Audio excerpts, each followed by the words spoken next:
Fala aí, fanático vascaíno, fanática vascaína. Bom encontrar você aqui nessa terça-feira.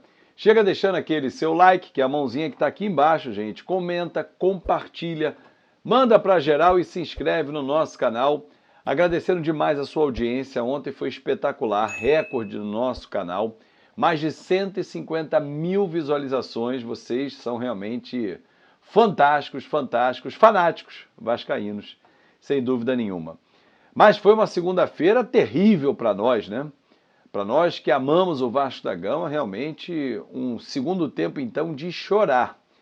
Vou debater essa atuação horrorosa do Vasco, a mudança de comportamento, um jogo que poderia ter sido liquidado no primeiro tempo, mas por falta de capacidade na hora de finalizar, falhas individuais e, mais uma vez, os erros do técnico Maurício Barbieri. Na hora de substituir, na hora de fazer as suas escolhas, pesam no resultado final também. Agora vem o Fluminense.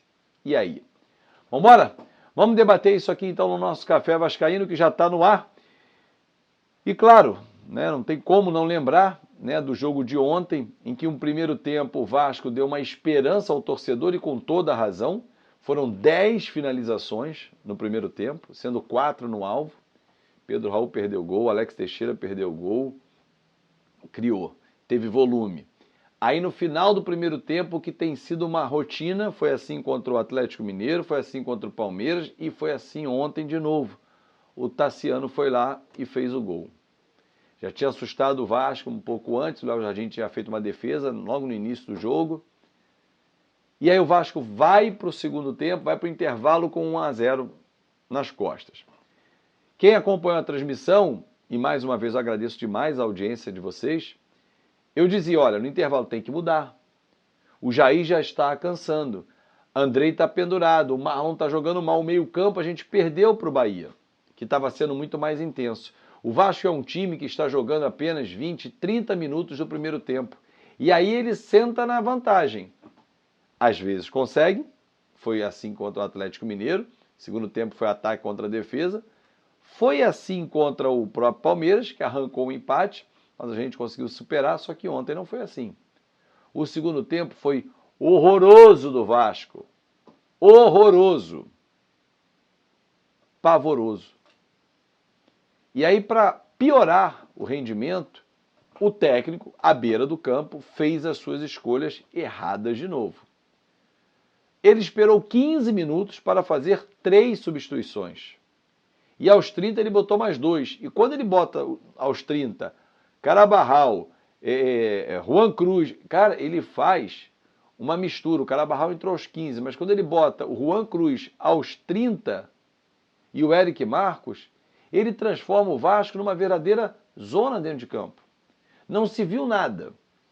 Partir para o tudo ou nada.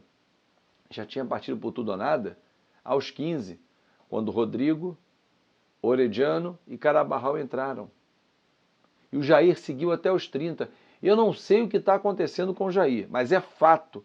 É só olhar o jogo. Ele não consegue ter o rendimento no segundo tempo igual ao do primeiro tempo. Por que eu não sei?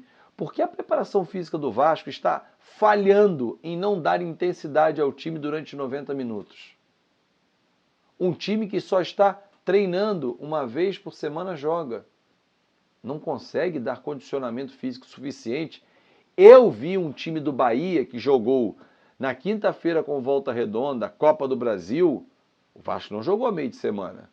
Com muito mais intensidade, muito mais velocidade, muito mais... E o Vasco? O Vasco faz isso 20 minutos. Com o Atlético 10 ganhou o jogo, 2-0. Aí sofreu o gol, pressão, segurou. Com o Palmeiras fez 2-0 com 20 para 30 minutos, parou. Eu entendo que não vai dar para você jogar intensamente 90 minutos.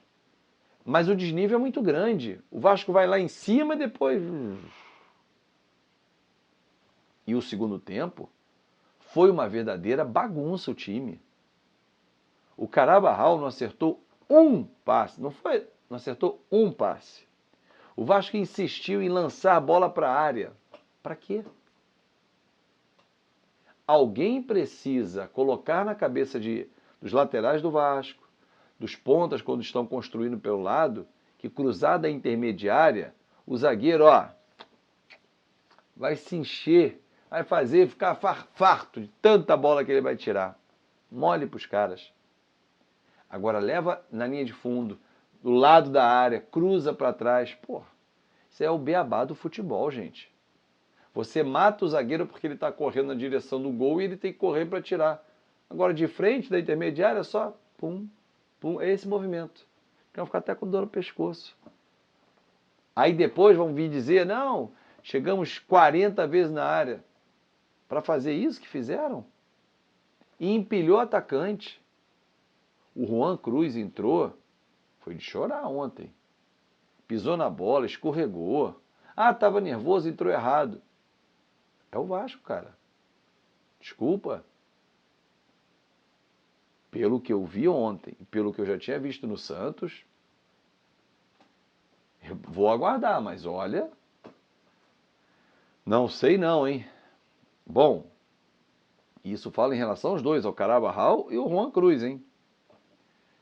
Agora vem o Fluminense. Pô, mas o Vasco vai jogar melhor, porque contra os times assim, o Vasco joga melhor. Jogou muito bem, realmente, contra o Palmeiras, jogou muito bem contra o Atlético Mineiro, jogou muito bem contra o Flamengo no 1-0 quando venceu, jogou muito bem contra o Fluminense quando perdeu, mesmo assim jogou muito bem, o primeiro tempo foi muito bom, foi 0-0. Contra o Botafogo, é isso que dá um alento ao torcedor. Agora, certeza? Nenhuma. Nenhuma. Um time que erra a quantidade de gols que está errando, a bola vai punir. O Fluminense puniu. O Vasco perdeu o gol pra cacete, o Fábio pegou pra caramba e a bola puniu. O Cano foi lá e não teve dó.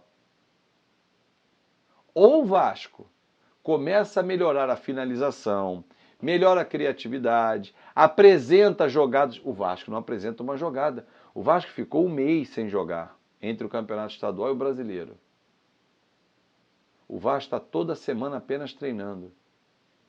Me apontem uma jogada ensaiada numa cobrança de falta, de escanteio. Me apontem uma. Uma triangulação pelo lado do campo. Isso é papel de quem? É meu ou é o papel do treinador? É para pensar. Ah, Azevedo, você está preocupado? Esse time vai ser rebaixado? Zero preocupação. Esse time, para mim, é meio de tabela. Agora, não pode, em casa, perder pontos para o Bahia. Pode perder para o Fluminense sábado? Pode. Para o Bahia não podia. Vai lá na Fonte Nova. O Bahia vai achar normal perder para o Vasco? Claro que não. Tem resultados que não são normais. Ganhar do Atlético Mineiro não foi normal, mas ganhou, cara. Então aqui faz mais 7, 3 pontos, vai a 7. Embola no G4. O que se viu ontem no segundo tempo é de chorar. Um time bagunçado, sem criatividade nenhuma, abusando do chutão. E uma pergunta que eu vou fazer para a gente fechar o vídeo. É sério que o Orediano não tem vaga ainda nesse time? Ele pode entrar 5, 7, 30 minutos como foi ontem. Ele mostra mais do que alguns. Agora, custa botar o cara pelo lado esquerdo, como ele jogava no Vélez? Custa trazer o Marlon Gomes para o lado direito? Será que custa muito inventar pouco? Talvez, e aí a gente não consegue acompanhar o treinamento, aí a culpa é do treinador, que não permite. No treino, os caras estejam arrebentando, mas ninguém vê. Grande abraço e até mais tarde.